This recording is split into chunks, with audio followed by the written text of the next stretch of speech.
like now I have the power, because now I'm being shown how I can do this, and I have something to work on. I'm someone that needs something that you can do, that I can do to help myself, not expect someone else to do it for me. So did she actually give you assignments in the first session then? I believe I thought I had already had written up some cards from reading her books and just talking through stuff. So I had already tried to write some stuff up, and then she had to, and I can't say it happened in the first session, but she really had to go through and correct all my cards, because they weren't, you know, my thought corrections were not that accurate. My thought process was so distorted that I could not see clearly what the truth was. You needed some help in even working on the program and thinking clearly about it. Yes. So it sounds like you had started doing some exercises that were in the book, and you were actually trying to work the program on your own, and then when you got there you realized you needed some help to work on the program.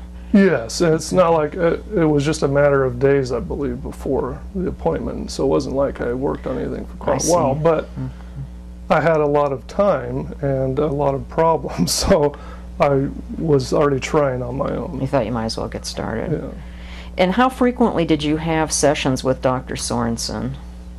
Twice a week for quite a while, months, twice a week. Okay. And I understand that she challenged you to give her 4 months in which you would not consider taking your life and really try the program and see if that worked for you. Do you remember that? I do, yes. And I think she could see that I had almost completely lost all hope of recovery. And so I did work hard for the first 4 to 6 months, actually. Very hard. But you had to make time for that. You had to put off all those thoughts and plans about suicide and make time to try something more hopeful. And well, you know, to be honest with you, I had kind of personally given myself dates to where if I don't start recovering by this point, I don't think I could go on any further. I see. So. That's a oh man, that's a really serious depression when people start doing that kind of thing. Huh? Going back and thinking about it and talking about it now, it does definitely bring up some emotions. Yeah, it brings up some feelings. But I imagine you don't feel that way now, do you? Oh, not at all. Okay. No, the freedom is just it's amazing. Yeah, so it's a big contrast when you look back on where you were. I'm glad you can look back and say I was there and that you're not there now. Yes. Okay. Can you say a little bit about what occurred during those 4 months when you were with Dr. Sorensen? What did you work on, and what kind of progress did you see happening? At first, I would have to say the first 2 weeks maybe, I probably even got a little worse because I was really immersing myself in these situations that were causing these uncomfortable emotions and feelings, and I would have to go through and correct those. And I did that 5 times a day, and I was very adamant about staying with going through that. And I think putting myself in those positions, I probably went a little, I'm gung-ho on most everything I do. And so I was probably gung-ho on that just because I knew what the other alternative was, which just couldn't possibly be an option. It was a matter of life and death for you. Or was, yes. And then I started to be able to go through them without experiencing much discomfort, going through my cards and practicing my thought corrections without that much discomfort. And then from then on, it did start, things started to slowly set in. I started getting moments and glimpses of a weight lifting off of me and seeing the world clearly and thinking clearly. And it was just, it was those few little moments. It may have been only 10-15 minutes a day at first. And then that became hours, and then that became a whole day. It was just an amazing transition for me. Well, that must have been amazing when you discovered that you had not been thinking negative thoughts for hours when they had been there so much with you all the time. Yeah. And when you talk about these cards, I know that Dr. Sorensen does give assignments, and the cards involve this thought correction process you're talking about. And you're saying that you practiced with those cards then 5 times a day, and you were very conscientious about that, apparently. I was very conscious about it. And I have to admit, though, once I started feeling so good, I cut down to 3 times a day. And then I cut down to probably twice a day. And then I would get lazy because I was feeling so good after, and this was probably after, 8 months. Okay. I started to get a little lazier at times and would have to go back and really remind myself I need to continue and finish this to the end. Okay. And during this 4 months, did Dr. Sorensen ask you about this 1 to 10 evaluation of how well you were doing with your depression? Did she ask you about the progress you were making? Yes. Yeah. And so did you notice then a change? You could say the numbers were getting better as the 4 months went on? They were definitely better, because I was having days and hours and days that were just, it's so hard to explain unless someone's gone through it. But the light shines back into your life, and you can see a vision. You can see what needs to be done for the day. You can see what you enjoy.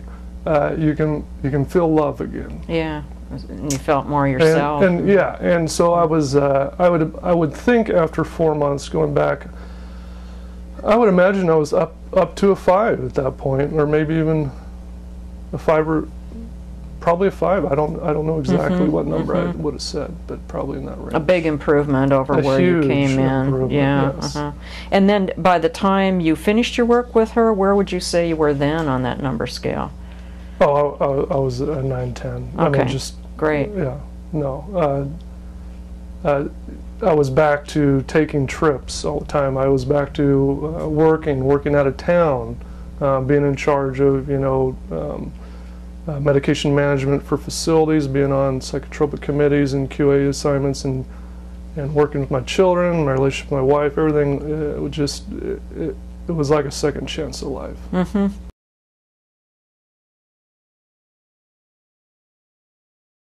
Did you understand early on in therapy how you had developed low self-esteem? Well, I mean, I did after Dr. Sorensen explained things to me, and at first it was hard for me to accept. It was very hard for me to accept that my childhood caused it. As I improved and could see clearly and see how dysfunctional my childhood was, it really made so much sense. And then I developed this deep compassion for myself as a child, thinking back at what I went through. Very difficult. Yeah, you realized that actually you had suffered more as a child than you even knew. Much more than I even had even realized. You know. And your suffering as an adult was then connected to that. You felt that connection. Yes, and I think another reason why I started getting much worse at that time is I had children now, and here I'm looking at my children and not knowing how to raise them appropriately. And I'm wondering if that added to it, the added responsibility of children, really. And so one of the things that Dr. Sorensen teaches is that self-esteem is formed in childhood. Did you think you had had a bad childhood? I didn't think I had a bad childhood at the time. I knew I knew I didn't have the greatest childhood, but I was never beaten, things like that I think of. I always had food, but it was just I was raised in a family that had this strong religious background, yet they didn't follow it at home. So one day a week at church, everything was great, and by the time we were driving home, there was always someone crying in the car from somebody yelling at them. So it was. And I spent a lot of time by myself, just leaving the house to get away from it. I see. So there was a sense when you were a kid, there was a lot of criticism, or there was yelling and kids feeling hurt. Yes, but I had never evaluated it. You know, I mean, I didn't know any different. So, but going through that, trying to realize how it developed and working through it, I could really see that I did spend so much time out of the house by myself at a young child with no supervision, just to get away from that stress and that of being around that. And what changes did you make, if any, when you realized how and why you had developed low self-esteem? Everything changed. The way I perceived things changed. I was raised in. I was always a very compassionate person, yet I was always inclined to judge, even though I didn't display it, because I was very kind to people. Maybe it was through all the suffering I had incurred, but still, that judging of this is the way things should be, and they're not doing it that way, or they don't act this way. The way I raised my children, I was always so concerned about, are they behaving? How are people perceiving me as a father? All these things that, all that changed to where I was just much more open and relaxed with my children. Really trying to figure out how I could encourage them. I was afraid that I'd already had caused some damage to my son by being a rigid father and not being being there for him emotionally, and my wife not really having the ability to either, because she was in a very scared place, seeing me go through this and not feeling that I was going to be able to help provide for the family anymore. So I really believe my children suffered during those years, and it was something I really wanted to tackle and change.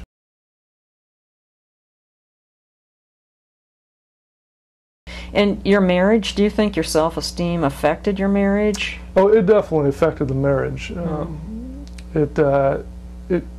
It is just so much better now. And early on in the treatment, I was starting to be able to recognize, hey, I'm feeling this way towards her due to low self-esteem, not due to anything she really did. She was probably even just oblivious to what had occurred that caused me to feel this way. And so identifying those things and evaluating, learning how to evaluate, is this really a situation that should bring on an emotion, was very, very key to the change in our relationship. And then just open discussions about it, and apologizing for, this is how I used to act in these situations. And asking my wife, if you see me acting in those ways, make sure you let me know if I lapse back in a certain way. And then we would actually talk about it weekly or every other week, on certain topics, how the progress is going. Did I make you uncomfortable in this way or that way? Or it was really neat. I'm glad it was difficult for her to engage in that, but she did. Well, it sounds like a huge change in that you realized that you had some kind of a problem that was affecting your relationship with her, and it wasn't just out there in her in reality somewhere, that it was inside of you, and that's what was part of what was affecting your relationship. That's a huge difference in how you see things. Yes, and at first, it's just when you don't see things very clearly and you have those emotional reactions that affect your thought process, it was very difficult to work through that at first. But once I started getting better and seeing clearer, I could see the truth clearer, and we could sit down and discuss issues we were having openly, and without us having emotional reactions to it that would make us upset. It was very liberating and freeing, and our relationship just started growing stronger and stronger. Wow, that's very impressive. Yeah, and it's just awesome today. I imagine it is.